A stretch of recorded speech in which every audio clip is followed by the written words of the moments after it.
Okay, so now we're going to get into the initial phone call. Now, the initial phone call is basically every time when we get a lead, this is the phone call we make to the customer to schedule the estimate.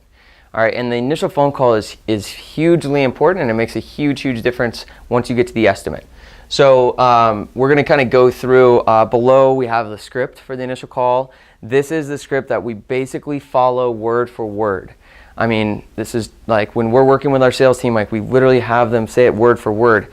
We have it phrased the way we have it phrased very intentionally. Every word in there is intentional. Like there's nothing in there that's not. So my advice is that master the phone call as it is right now, and if there's a part that you're not comfortable with, practice it until you're comfortable with it, because the initial call script, the way it's written, works really well. This is how our entire organization does it, and we have people doing really great at sales in their first week when they just get this call down. So I'm going to kind of go through the different sections of the initial phone call, and you might pull this up and or print it out and review it as we're going through it. So the introduction of the call is pretty straightforward. That's, ring, hey, is this Jennifer? Hey Jennifer, this is Eric with Foothills Painting. We stopped by your house the other day. You said you wanted to get a free estimate. Do you remember that? Great. Do you have a few minutes? Okay, perfect. So I was just going to set up the estimate, but I have a few questions first. So that's our introduction. All right. So it's pretty straightforward. You just be friendly, be clear, and follow the script. It's Eric with Foothills Painting. I'm just calling because we stopped by your house the other day, or I'm just calling because I just got your information from Painter Choice that you want to get an estimate on your house. Did you do that? Okay, great. Do you have a few minutes to talk? All right, great. And you ask for a few minutes. It's important that you ask for a few minutes because it gets them to start to listen to you. It gets them to commit to the call, because people are pretty busy throughout the day. Like people aren't just like sitting there, usually not just sitting there doing nothing. And so when they get a phone call, they're kind of like doing whatever they're doing. They're like, yeah, hello. And they're doing something else. When you say, do you have a few minutes? They're like, yeah, I got a few minutes. And they almost like commit to the call when they say that. So then we have the next part, which is engagement. Okay, so this is the questions. And it's really important that your first question is open-ended. All right, so that first question I usually ask is, so Jennifer, can you tell me a little bit about what you're looking to get done? And the reason we want to start with open-ended is because, again, people are going about their day. Maybe they're watching TV, maybe they're doing something with their kids, maybe they're doing whatever they're doing. But we need them to get engaged with us in the call. Because if they're not truly engaged, we can't have people just nod through the call. So we want to ask them first an open-ended question that makes them actually think. All right, so Jennifer, can you tell me a little bit about what you're looking to get done on the house? And then she says everything she says, and then I ask her to expand on some of those things. So the questions in the initial phone call script are more kind of like a guide. Like these are just kind of topics that we want to learn about the customer. But this first section with those questions is all about a conversation. And if you have an opportunity like build rapport, or she says like, oh, we just moved here, you might say, oh, really? So where'd you guys move from, by the way? Oh, that's really cool. I've actually a family up there. Did you guys like it? What brought you out to Colorado? And you can kind of start to gauge people on who wants to talk with you and who doesn't. But if you can build a little bit of rapport on the phone call, even better. Because the only person you're going to build rapport with on the phone call is people who like to build a rapport. And so, highly recommended. It makes a difference. So this first part, open-ended questions, and then there's follow-up questions. So maybe she tells me about her house and what she's looking to get done, and she wants the whole exterior painted, and it's been this many years since they moved in and all this stuff. I'd say, oh, okay, cool. So you said you noticed some peeling and some peeling on some of the trim. Where exactly have you noticed that?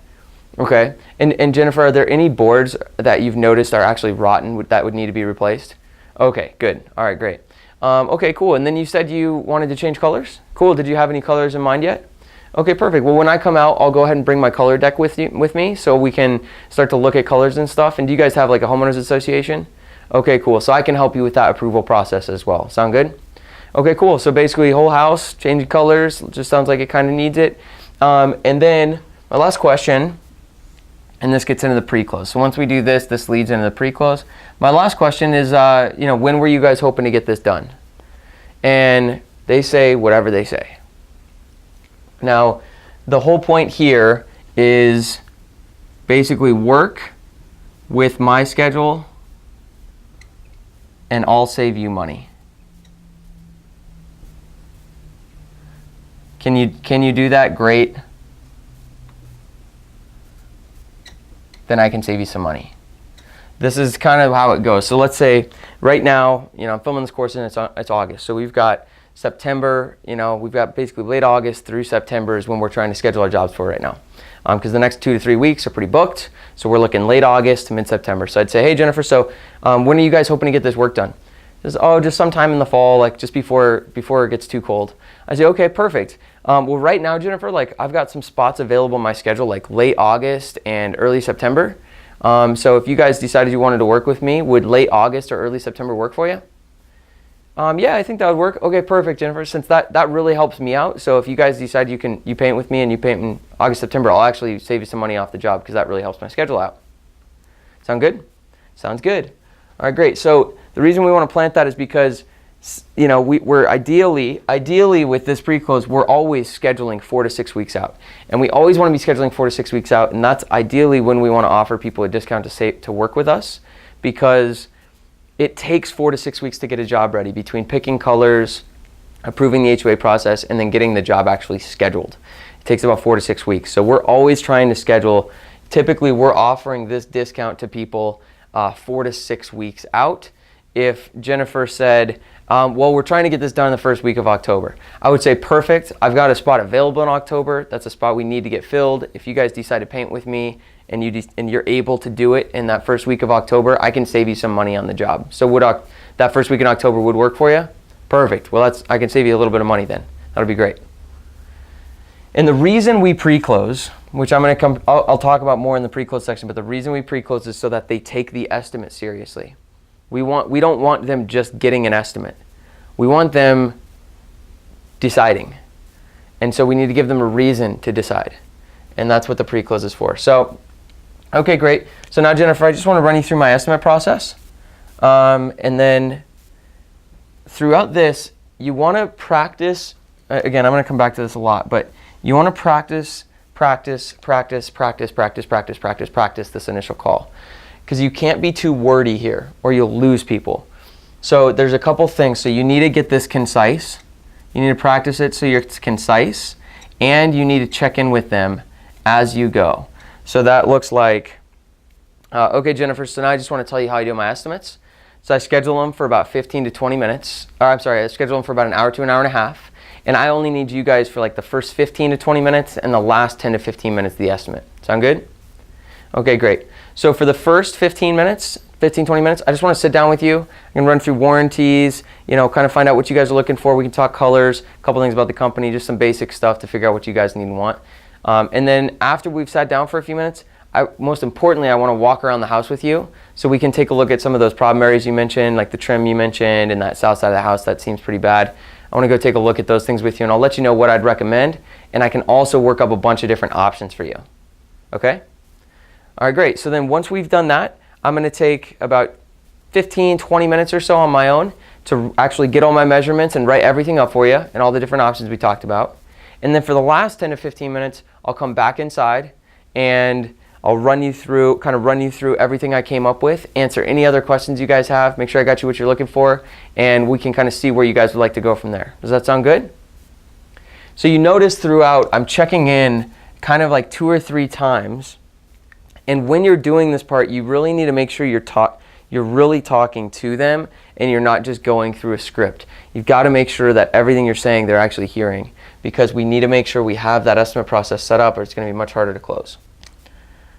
So then when this is one of those things where we phrased it pretty particularly. So the main thing here with is there anyone else who's going to have any input on the colors, the estimate, or what's being painted? I've done this a lot of different ways. I've said, is there anyone else who will be making a decision? Are there any other decision makers in the house? Do you have a wife? Do you have a husband? Do you have a significant other? I never found a really effective way, because when you use to bring this topic up, basically, if there's 2 decision makers in the house, we want them both at the estimate.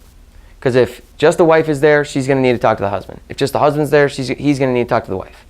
And it just creates inefficiency. We want to have both people there, and then when they're both there, and there's these opportunities, and they have like an opportunity to save money, they take the estimate really seriously, and you have a much better chance of closing the job.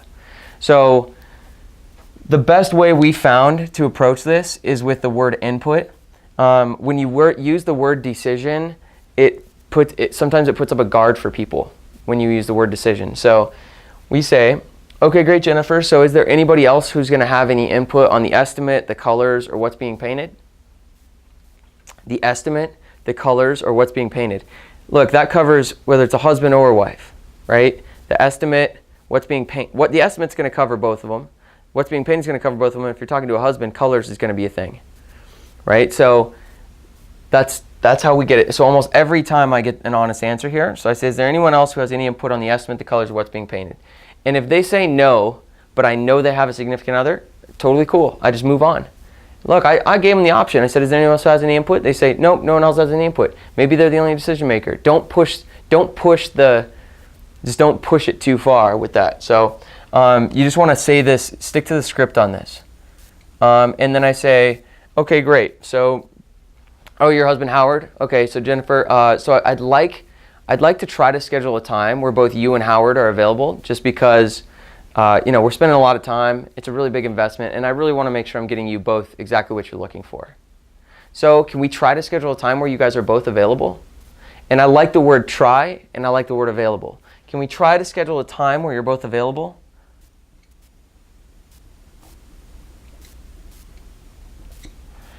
All right, and usually they say yes. So then here, details and logistics. There's a few things I do here. So do you have a calendar nearby? So I always ask that question. Do you have a calendar nearby? Because if they don't, they'll grab one. And they'll say, yeah, hold on, let me grab it. Because you want to make sure they're actually writing this down. If they don't write it down, things going to happen, and then one of them isn't going to make it, or they're not going to make it, and you're going to have reschedules, cancellations, and it's going to throw off your week. So do you have a calendar nearby? Okay. And then narrow it down. Do you guys prefer weekends or weekdays? Do you prefer Saturday or Sunday? Okay, morning or afternoon? Okay, I got a Saturday at 10 a.m. How's that work? Okay, great. So I'm penciling in for 10 a.m. So this section, you got to move quickly, because we have quite a few things to cover in this section. We need to schedule it. Once we schedule it, then we need to confirm. Then we say, hey, do you have pen and paper? Let me give you my phone number. Okay, let me give you my website. Okay, let me confirm your address. I'm also going to give you a confirmation call, and then we do our last pre-close. Okay, so you got to move quickly just to keep them on the hook, because once it's scheduled, people are like, it's scheduled, why am I still on the phone? Like, they start to get antsy, so you got to make sure to move that quickly. So do you have a calendar nearby? Saturday, weekend, weekday, Saturday or Sunday? Okay, morning or afternoon? How about Saturday at 10? Okay, great, Jennifer, I've got you down for 10 o'clock this Saturday. That's Saturday the 8th. And can I just confirm your address real quick? Okay, okay, great. And Jennifer, do you have a pen and paper on you? Okay, let me give you my phone number. It's 970-227-0181. All right, let me give you our website as well. So that's www.foothillspainting.co. So I'd recommend checking that out if you guys have any interest in seeing some of our past work or referrals or testimonials or whatever. And then last couple things here, Jennifer, is I'll give you a confirmation call on Thursday or Friday just to confirm that estimate. So is this the best number to reach you at? Okay, great. And do you have any other questions for me? Okay, perfect, Jennifer. Well, the last thing I just want to let you know about is when I come out there on Saturday, if I can get you guys like everything you're looking for, if you're really happy with just the whole estimate and you guys decide on Saturday that you want to go ahead and move forward with me, that really helps me out with just my busy schedule, so I can save you a couple $100 if you guys decide to do that. So keep that in mind and have a great week, and I will talk to you Thursday or Friday, and I will see you Saturday. All right, thanks, Jennifer. Have a great day. And so that's the entire call. So that's your last pre-close, and you want to hit it. You want to make sure to hit it. So we've hit it two times here. We're going to hit it 2 more times at the estimate, and we'll talk about the pre-close in one of the next videos. Now, the main thing that you can do for this initial phone call is just to practice,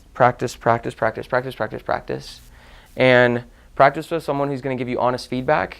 Because when you do this initial phone call, if there's any parts that are weird or they get lost or whatever, like, people just know, like, it's easy to give feedback. Even if they don't know how the call should be, they can tell you their experience being on the call with you, and it's invaluable feedback. So practice the crap out of it, use the script, review the video. We've covered most of the nuances, and just work on keep getting better at it. Just keep getting better at it. Like, you can always, you just see where the breakdowns happen. If people, See how your introduction is. See how you can engage people better. See how you can make this a more concise, smooth pre-close, a more clear offer, so they're really clear that it's like, oh, if I schedule for that date, I save money. Clear estimate process, concise, checking in, keeping them engaged, asking for input so you reliably get a higher percentage of both decision makers at your estimates, because that'll make a difference.